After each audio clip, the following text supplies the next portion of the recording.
বাংলাদেশ পুলিশে cadet sub inspector ও sergeant পদের নিয়োগ পরীক্ষার সর্বশেষ পরিবর্তিত পদ্ধতি। উন্নত রাষ্ট্রের উপযোগী ও আধুনিক পুলিশ নিয়োগের লক্ষ্যে নতুন নিয়মে পুলিশের ক্যাডেট সাব ইন্সপেক্টর ও সার্জেন্ট পদের নিয়োগ পরীক্ষা অনুষ্ঠিত হতে যাচ্ছে। এই সিস্টেমে নিয়োগ বিজ্ঞপ্তি প্রকাশের পর থেকে মোট 11টি ধাপ অনুসরণ করে একজন যোগ্য প্রার্থী বাংলাদেশ পুলিশের সদস্য হিসেবে নিয়োগ পেতে পারবেন। পদের সাথে সঙ্গতি রেখে বিভিন্ন যোগ্যতা ও শর্তাবলী উল্লেখ করেই বাংলাদেশ পুলিশের ক্যাডেট সাব ইন্সপেক্টর ও সার্জেন্ট পদে নিয়োগ বিজ্ঞপ্তি প্রকাশ করা হবে। ওই বিজ্ঞপ্তিতে আগ্রহী প্রার্থীদের অনলাইনে রেজিস্ট্রেশনের জন্য আহ্বান জানানো হবে।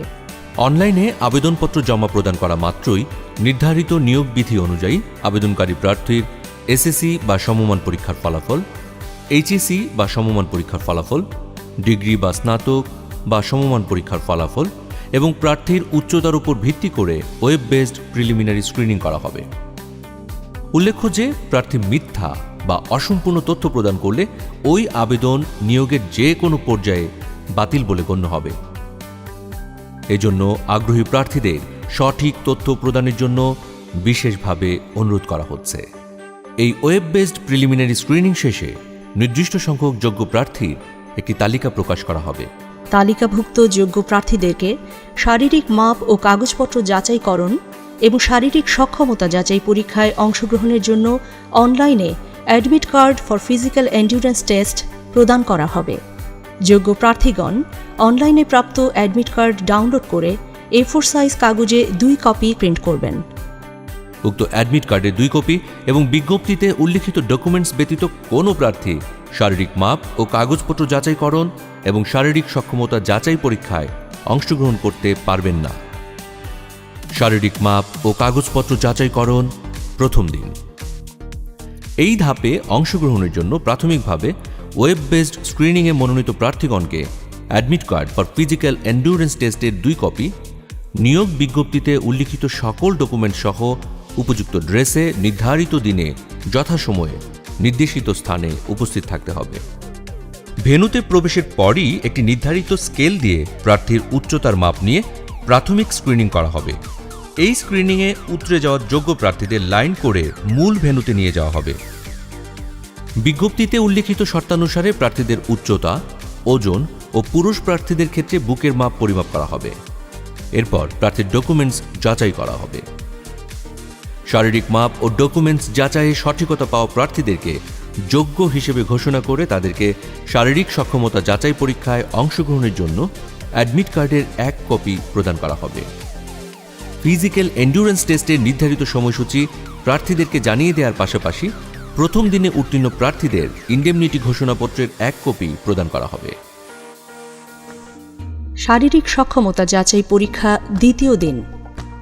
শারীরিক সক্ষমতা যাচাই পরীক্ষার জন্য আগত প্রার্থীদের admit card for physical endurance test এবং রেজিস্টারে সংরক্ষিত তথ্যাবলী পুনরায় চেক করে ভেন্যুতে প্রবেশ করানো হবে। এক্ষেত্রেও যথাযথ অ্যাডমিট কার্ড ছাড়া কোনো প্রার্থীকে নির্ধারিত মাঠে এই পরীক্ষায় অংশগ্রহণের সুযোগ প্রদান করা হবে না। আগত প্রার্থীদেরকে সিলেকশন বোর্ডের ব্রিফিংয়ে অংশগ্রহণ করতে হবে। সেখানে শারীরিক সক্ষমতা যাচাই পরীক্ষার ও মাঠের নিয়মকানুনের বিষয়ে ব্রিফিং করা হবে। শারীরিক সক্ষমতা যাচাই পরীক্ষার ইভেন্ট শুরুর পূর্বে প্রার্থীদের ইভেন্টে অংশগ্রহণের জন্য শারীরিক ও মানসিকভাবে সুস্থ আছেন মর্মে উল্লেখ করে ইন্ডেমনিটি ঘোষণাপত্র সিলেকশন বোর্ডের নিকট দাখিল করতে হবে। প্রার্থী ইভেন্টে অংশগ্রহণের পূর্বেই এই ঘোষণাপত্র প্রদান করা বাধ্যতামূলক। প্রার্থী যদি কোনো ইভেন্টে অংশগ্রহণে অনিচ্ছুক হন, সেক্ষেত্রে প্রার্থী ইভেন্টে অংশগ্রহণ না করতে চাওয়ার কারণ উল্লেখপূর্বক অনিচ্ছুক ঘোষণাপত্র প্রদান করবেন। শারীরিক সক্ষমতা যাচাই পরীক্ষা মোট 7টি ইভেন্টের মাধ্যমে অনুষ্ঠিত হবে। একজন প্রার্থীকে শারীরিক সক্ষমতা যাচাই পরীক্ষায় উত্তীর্ণ হতে হলে প্রতিটি ইভেন্টেই পৃথকভাবে তাকে কৃতকার্য হতে হবে। যে কোনো ইভেন্টে অকৃতকার্য হলে প্রার্থীর প্রার্থিতা বাতিল বলে গণ্য করা হবে। প্রথম ইভেন্ট দৌড়। এই ইভেন্টে পুরুষ প্রার্থীদের 1600 মিটার দূরত্ব 7 মিনিট 30 সেকেন্ড এবং নারী প্রার্থীদের 1000 মিটার দূরত্ব 7 মিনিটে অতিক্রম করতে হবে। দৌড় শুরুর পূর্বে প্রার্থীদেরকে ডেমনস্ট্রেশনের মাধ্যমে দৌড়ের নিয়মকানুনের বিষয়ে ব্রিফিং করা হবে। কোনো প্রার্থী যদি চুনের দাগ স্পর্শ করেন কিংবা হুইসেল ব্যতীত দৌড় আরম্ভ করলে সরাসরি ডিসকোয়ালিফাইড হবেন। এই ইভেন্টে উত্তীর্ণ প্রার্থীরাই পরবর্তী ইভেন্টে অংশগ্রহণ করার সুযোগ পাবেন।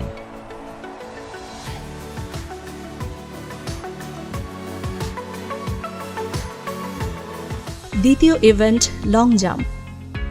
এই ইভেন্টে পুরুষ প্রার্থীদের কমপক্ষে 10 ফিট এবং নারী প্রার্থীদের কমপক্ষে 6 ফিট দূরত্ব লং জাম্প করে যেতে হবে।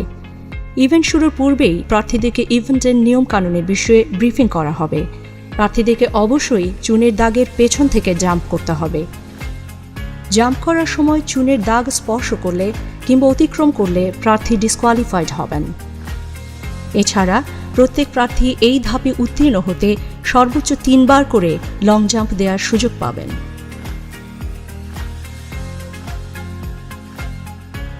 তৃতীয় ইভেন্ট হাই জাম্প।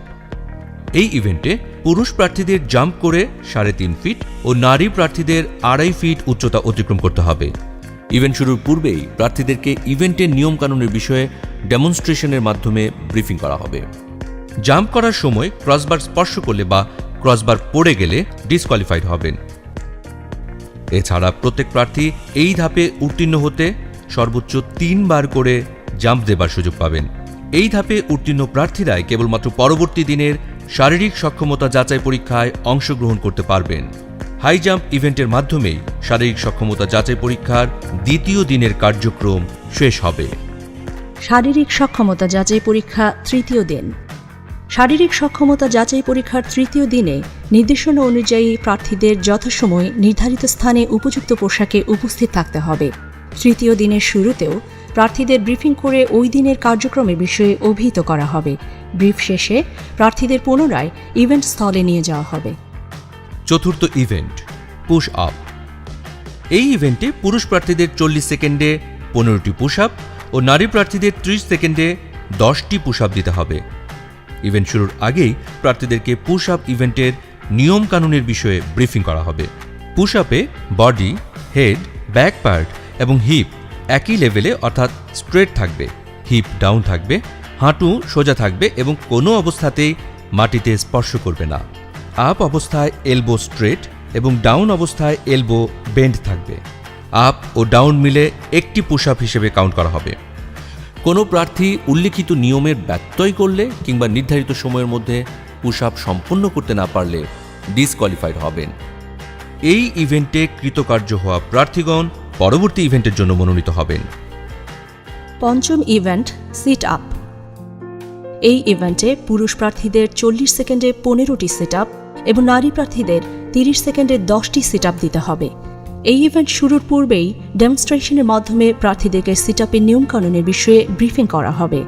সিট আপে পায়ের পাতা ফ্ল্যাট থাকবে, হাঁটু বেন্ড থাকবে, 2 হাত মাথার পেছনে থাকবে এবং শো অবস্থা থেকে সামনের দিকে উঠতে হবে।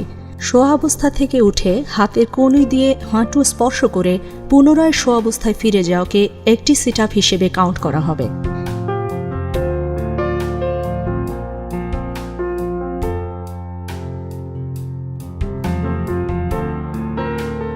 কোনো প্রার্থী উল্লিখিত নিয়মের ব্যত্যয় করলে ডিসকোয়ালিফাইড হবেন। এছাড়াও নির্ধারিত সময়ের মধ্যে সিট আপ শেষ করতে না পারলেও প্রার্থী ডিসকোয়ালিফাইড হবেন। এই ইভেন্টে কৃতকার্য হওয়া প্রার্থীগণ পরবর্তী ইভেন্টের জন্য মনোনীত হবেন। ষষ্ঠ ইভেন্ট ড্র্যাগিং। এই ইভেন্টে পুরুষ প্রার্থীদের 160 পাউন্ড ওজনের টায়ারকে টেনে 30 ফুট দূরত্ব এবং নারী প্রার্থীদের 120 পাউন্ড ওজনের টায়ারকে টেনে 20 ফুট দূরত্ব পর্যন্ত নিতে হবে। ইভেন্ট শুরুর আগেই প্রার্থীদের ডেমনস্ট্রেশনের মাধ্যমে ড্র্যাগিং ইভেন্টের নিয়মকানুনের বিষয়ে ব্রিফিং করা হবে। টায়ারের রশিকে কোমরের সাথে লাগিয়ে সামনের দিকে মুখ করে টেনে এক নাগারে ড্র্যাগিং করতে হবে। এক্ষেত্রে যদি কোনো প্রার্থী বসে পড়েন বা থেমে যান কিংবা নিজের ট্র্যাকের বাইরে টায়ার টেনে নিয়ে যান তাহলে প্রার্থী ডিসকোয়ালিফাইড হবেন। এছাড়াও দূরত্ব অতিক্রমে ব্যর্থ হলেও প্রার্থী ডিসকোয়ালিফাইড হবেন।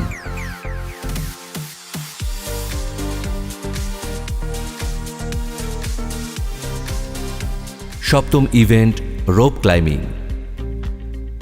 এই ইভেন্টে পুরুষ প্রার্থীদের কমপক্ষে 12 ফিট এবং নারী প্রার্থীদের কমপক্ষে 8 ফিট রোপ ক্লাইম্বিং করতে হবে। ইভেন্ট শুরুর আগেই প্রার্থীদেরকে রোপ ক্লাইম্বিংয়ের নিয়মকানুনের বিষয়ে ব্রিফিং করা হবে।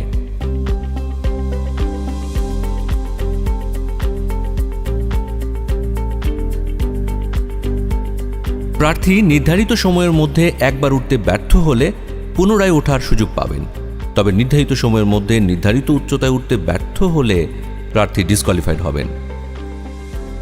এই ইভেন্টে উত্তীর্ণ প্রার্থীরা শারীরিক সক্ষমতা যাচাই পরীক্ষা বা ফিজিক্যাল এন্ডিউরেন্স টেস্টে চূড়ান্তভাবে নির্বাচিত বলে ঘোষিত হবেন। Admit card for physical endurance টেস্টের উভয় কপির যথাস্থানে কৃতকার্য সম্বলিত সিল ও কমিটির স্বাক্ষর করত অফিস কপি রেখে এক কপি প্রার্থীকে প্রদান করা হবে। এরপর নির্বাচিত প্রার্থীকে সকল একাডেমিক সার্টিফিকেট, জাতীয় পরিচয়পত্র বা জন্ম নিবন্ধন সনদ, কম্পিউটার সার্টিফিকেট, প্রযোজ্য ক্ষেত্রে ড্রাইভিং লাইসেন্স, মুক্তিযোদ্ধা সনদ সহ অন্যান্য তথ্য ব্যবহার করে অনলাইনে ওয়েব বেসড ফর্ম পূরণ করে পরীক্ষার ফি প্রদান করতে হবে। এরপর প্রার্থীদের লিখিত ও মনস্তত্ত্ব, কম্পিউটার এবং বুদ্ধিমত্তা ও মৌখিক পরীক্ষার প্রবেশপত্র সংগ্রহ করতে হবে। আগ্রহী প্রার্থীদেরকে 3টি বিষয়ের ওপর 250 নম্বরের একটি লিখিত পরীক্ষায় অংশগ্রহণ করতে হবে। লিখিত পরীক্ষায় উত্তীর্ণ প্রার্থীকে কম্পিউটার পরীক্ষায় অংশগ্রহণ করতে হবে। এরপর কম্পিউটার পরীক্ষায় উত্তীর্ণ প্রার্থীদের 50 নম্বরের বুদ্ধিমত্তা ও মৌখিক পরীক্ষায় অংশগ্রহণ করতে হবে। লিখিত, বুদ্ধিমত্তা ও মৌখিক পরীক্ষায় সমন্বিত ফলাফলের ভিত্তিতে প্রাথমিকভাবে প্রার্থীদের নির্বাচন করা হবে। প্রাথমিকভাবে নির্বাচিত প্রার্থীদের কেন্দ্রীয় পুলিশ হাসপাতাল ঢাকায় মেডিকেল টেস্ট বা স্বাস্থ্য পরীক্ষায় অংশগ্রহণ করতে হবে। স্বাস্থ্য পরীক্ষায় অংশগ্রহণে প্রত্যেক প্রার্থীকে নির্ধারিত চিকিৎসা ইতিবৃত্ত ফর্ম পূরণ করতে হবে। এই ধাপে উত্তীর্ণ প্রার্থীদের পুলিশ ভেরিফিকেশন সম্পন্ন করা হবে। পুলিশ ভেরিফিকেশন শেষে সন্তোষজনক বিবেচনায় চূড়ান্তভাবে নির্বাচিত প্রার্থীকে বাংলাদেশ পুলিশের ক্যাডেট সাব ইন্সপেক্টর বা সার্জেন্ট হিসেবে নিয়োগ প্রদান করা হবে। জাতির পিতা বঙ্গবন্ধু শেখ মুজিবুর রহমানের স্বপ্নের সোনার বাংলার জন্য কাঙ্ক্ষিত জনগণের পুলিশ বিনির্মাণের লক্ষ্যে মাননীয় প্রধানমন্ত্রী শেখ হাসিনার নেতৃত্বে 2025 সালের মধ্যে মধ্যমায়ের দেশ এবং ভিশন 2041 পূরণের মাধ্যমে 2041 সালে উন্নত বাংলাদেশের উপযোগী করে বাংলাদেশ পুলিশকে গড়ে তোলার প্রত্যয়ে ক্যাডেট সাব ইন্সপেক্টর ও সার্জেন্ট পদে বিদ্যমান নিয়োগ প্রক্রিয়া আধুনিকায়ন করে স্বরাষ্ট্র মন্ত্রণালয়ের সার্বিক তত্ত্বাবধানে উক্ত সুসংহত পদ্ধতি প্রবর্তন করেছে বাংলাদেশ পুলিশ। সর্বশেষ পরিবর্তিত পদ্ধতিতে শুরু হতে যাওয়া এই নিয়োগ পরীক্ষায় উত্তীর্ণ হতে সঠিক নিয়মে প্রস্তুতি গ্রহণের কোনো বিকল্প নেই। তাই আগ্রহী প্রার্থীদের সঠিক নিয়মে শারীরিক সক্ষমতা যাচাই পরীক্ষার প্রস্তুতি নেয়ার জন্য বিশেষভাবে অনুরোধ জানানো হচ্ছে। আপনি কি সৎ? আপনি কি সাহসী? আপনি কি দেশের জন্য যে কোনো চ্যালেঞ্জ গ্রহণে সক্ষম? যদি আপনার উত্তর হ্যাঁ হয়, তবে আপনাকেই খুঁজছে Bangladesh police. Join Bangladesh police. চাকরি নয়, সেবা।